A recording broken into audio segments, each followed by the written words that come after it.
ብዙ ሰው ወደ ኋላ ነው ማየት የሚችለው ለምሳሌ ቢዝነስ ልጀምር ብሎ ሲነሳ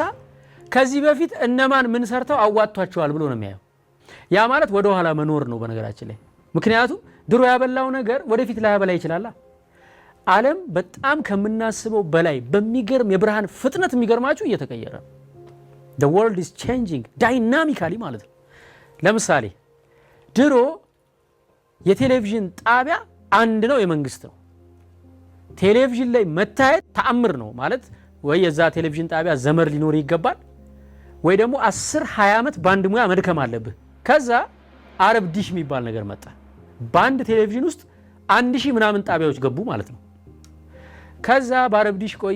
ቆየንና የግል ቴሌቪዥን ጣቢያ መፈቀር ተጀመረ በጣም ብዙ የግለሰብ ቻናል በዛና ሰዎች ታዋቂ የመሆን እድላቸው ሰፊ ሆነ ከድሮ አንፃር ግን ስቲል ምንድነው በጣም ተስጦ ሊኖር ይገባል ካሜራ 3-4 ካሜራ ቀርጾ ኤዲት አድርጎ ምናምን የሚያስተላልፍልህ ሰው ሊኖር ይገባል ከዛ በኋላ በሆነ ዘመን ደግሞ ቃና ቲቪ የሚባል ደግሞ መጣና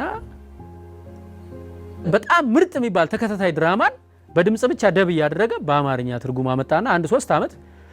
ባልም ሚስትም 12 ሰዓት ቤት መግባት ጀመሯል ይሲ አሁን ነገሩ እንዴት ዳይናሚካሊ እየተቀየረ እንደሚሄድ ምን ማለት መሰለ አንተ የግል ቴሌቪዥን ጣቢያ ላይ የአየር ሰዓት ይዞ ፕሮግራም መስራት ያበላል ብለ ልክ ስትገባ ቃና ይመጣና ዜሮ ያደርጋል ማለት ነው አንተ አገኛችሁ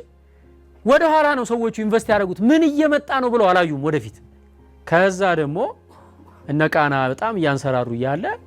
ዩቲዩብ የሚባለው ነገር ዳይናሚክ ሆነና ቴሌቪዥን ጣቢያ የመንግስት መሆኑ ቀርቶ የድርጅት መሆኑ ቀርቶ የግለሰብ አልሆነም ሚዲያ የግለሰብ ሆነ